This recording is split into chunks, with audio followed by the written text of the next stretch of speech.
building a dream home, doing some renovations, sprucing up your investment property. As a building and construction lawyer, I often have inquiries and clients reach out with queries regarding their building contracts. As I hear their situations, I often find they have misconceptions and misunderstandings about how certain terms of the building contract operate. Building contracts are complex. There are many terms which can be interpreted in different ways.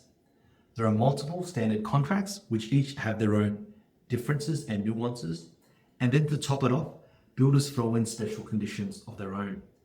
This makes each contract unique.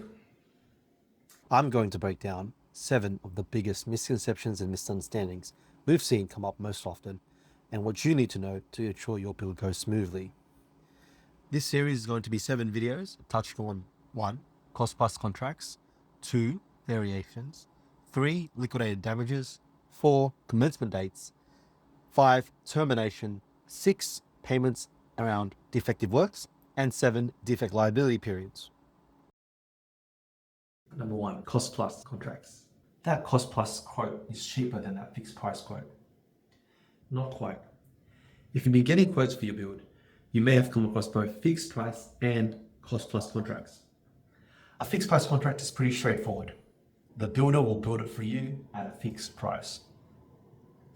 A cost plus contract is where the builder will build the property, and whatever it costs him to build, he will charge a margin on top. I'm going to use an example of a job that is estimated to cost the builder $500,000 to build. So it's going to cost the builder $500,000 in materials and labor. He would package that up as a fixed price contract for, say, $675,000. This will be charged irrespective of how much it costs the builder, if it goes up or down.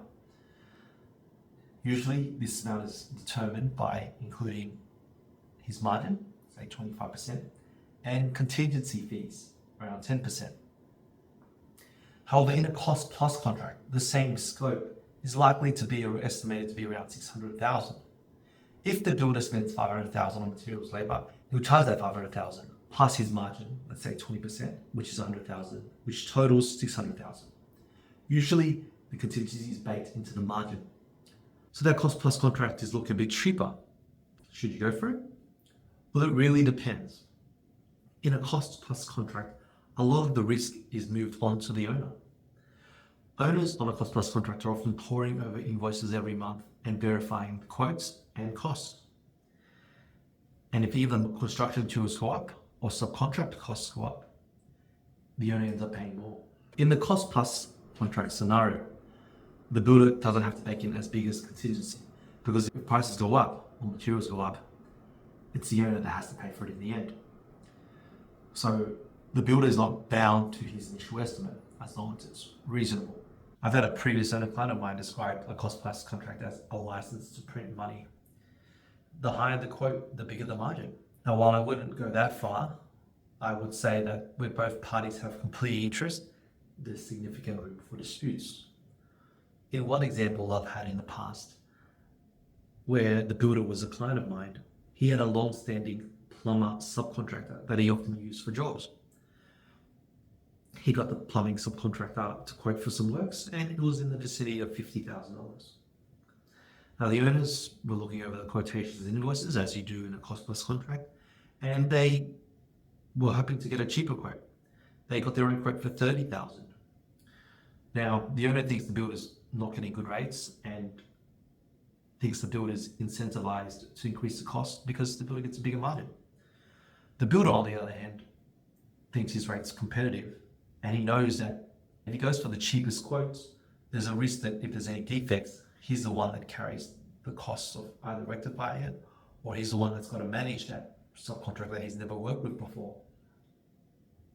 In that situation, in the end, the builder managed to justify his choice, but it's a situation I see too often. So just remember, cost plus contract involves risks as uncertainty as to costs, potential for overruns, reduced incentive for builders to control costs, increased risks of disputes, time, expertise required in reviewing invoices and timesheets. Understanding the terms and the potential risks allows you to plan ahead and budget accordingly.